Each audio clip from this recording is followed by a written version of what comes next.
A volcano can burn you alive, but a blizzard can freeze you to death.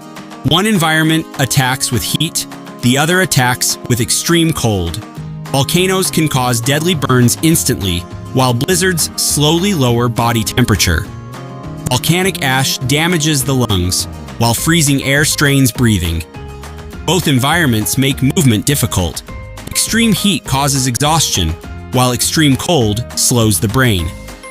Visibility can disappear in seconds.